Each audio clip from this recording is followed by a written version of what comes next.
I'm Gabby, and you're listening to While I've Got You. Let's start the show.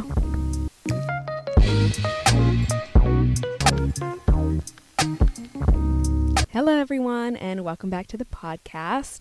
I want to talk about the thing that I've been noticing, which is this journalist versus creator conversation. I've been seeing it come up a lot.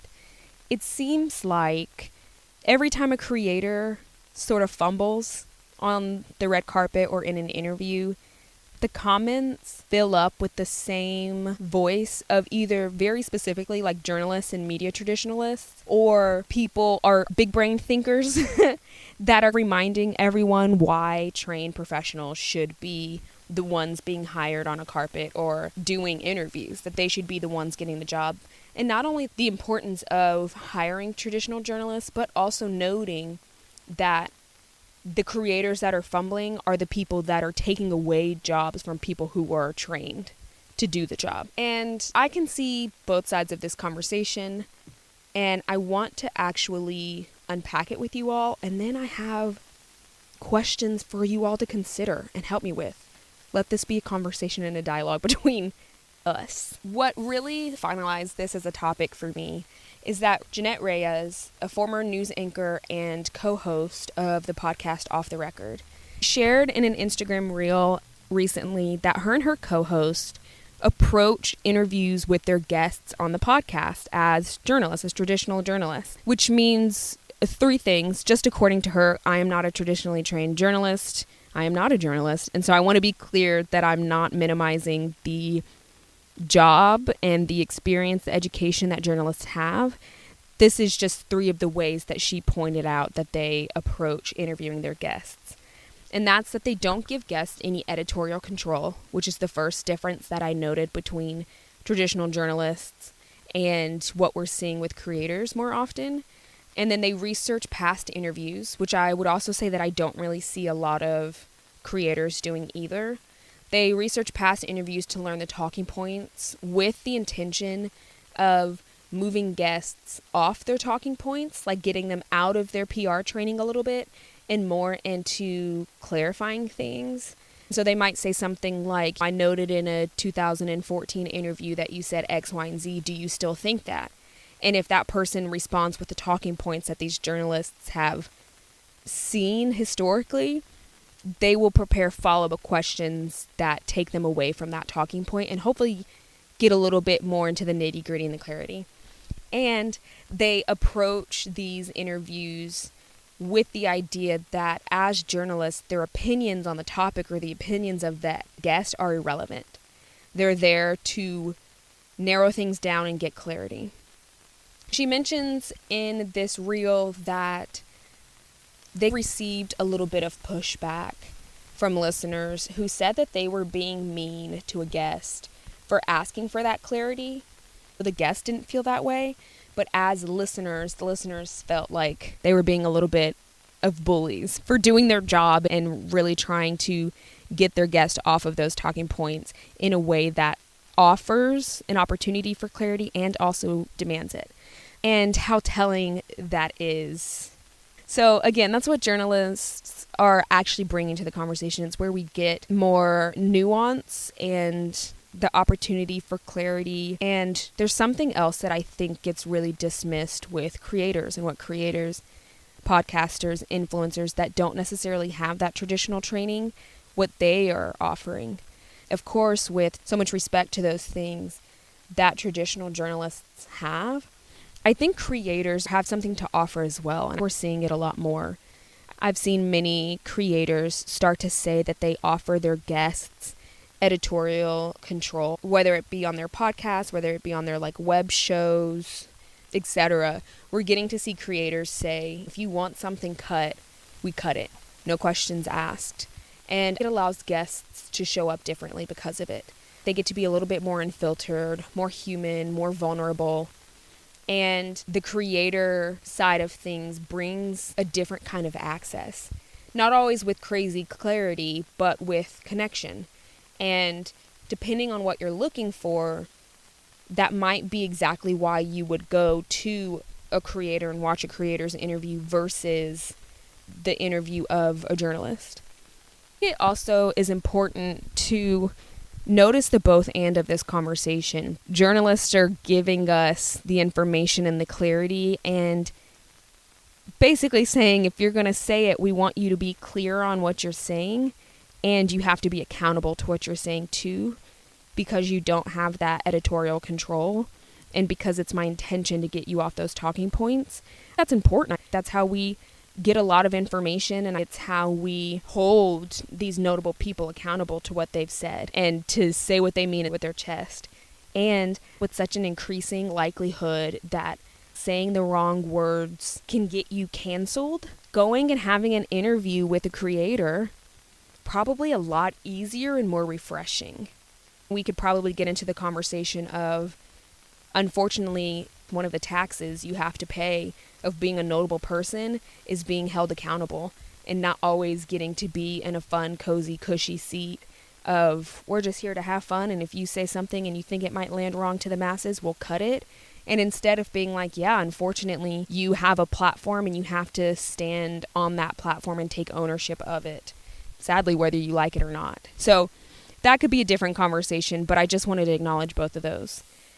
Really, this conversation is interesting to me because I think it's actually doing something a little bit different. There are 3 examples that come to mind when I think about the way we've seen this journalist versus creator conversation come up. The first one is last year at the Vanity Fair Oscars after party.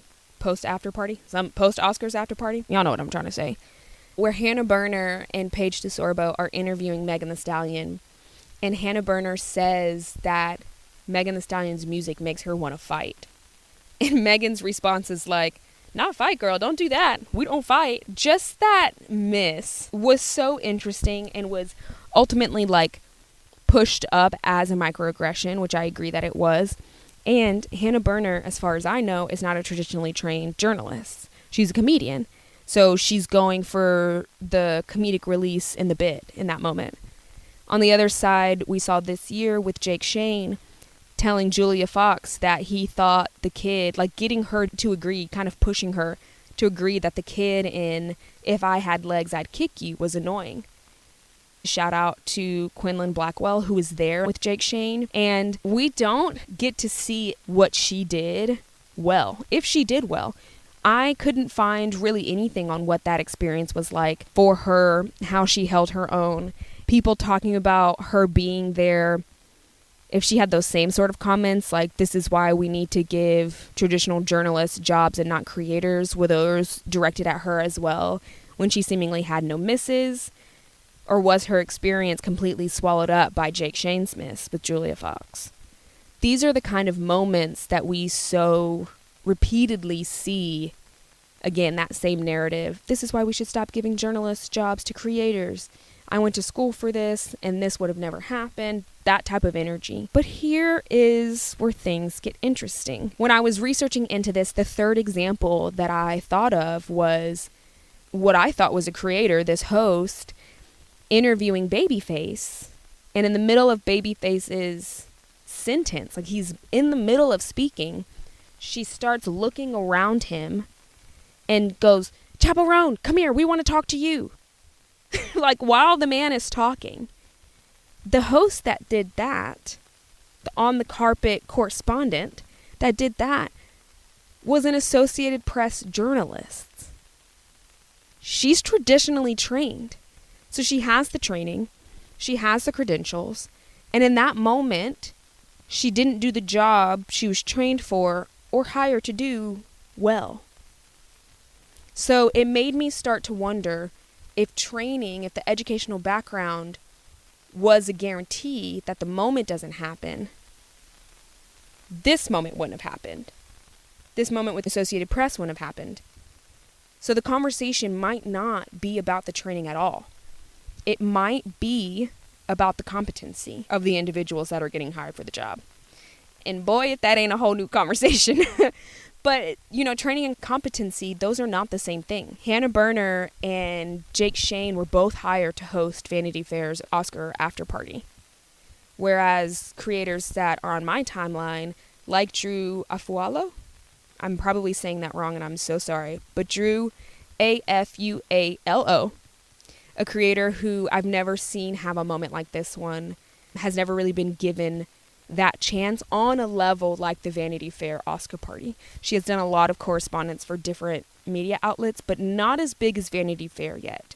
And Jake Shane didn't host alone. Like I mentioned, he was paired with a Black creator who did her job, and the conversation that followed that opportunity wasn't about her and her ability and her competency.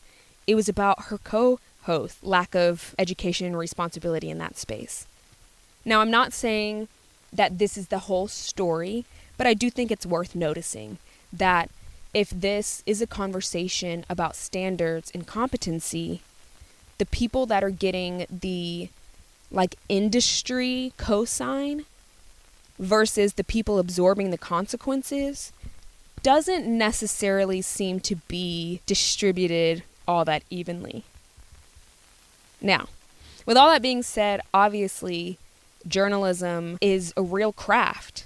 It requires preparation and not only accountability and integrity and responsibility of the journalist, but also demands that of the guest they have as well. And the willingness to ask the uncomfortable questions without needing to be a mutual fan. I think I saw a lot of comments today saying so many journalists now just want to be fans. They show up in the space as fans. And true journalism is a craft that requires you to leave that on the sidelines.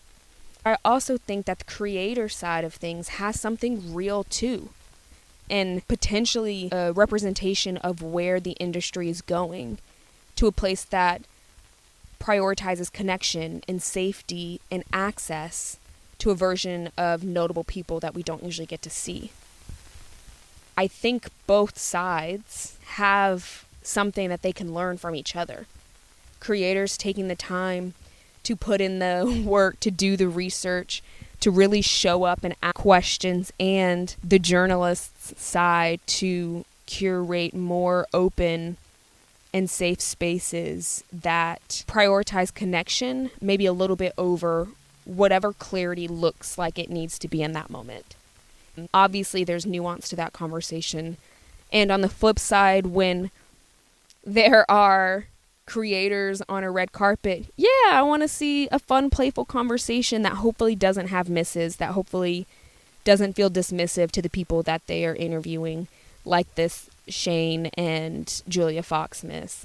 There's nuance to that. Because of that nuance, I'm wondering if there's anyone doing both well. If you have anybody, please leave it in the comments, DM me, whatever.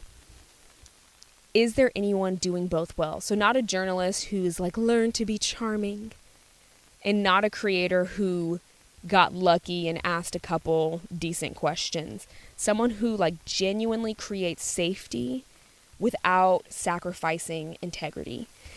Yeah. That's all I've got for you today. I hope you enjoyed, and I'll talk to you soon. Bye!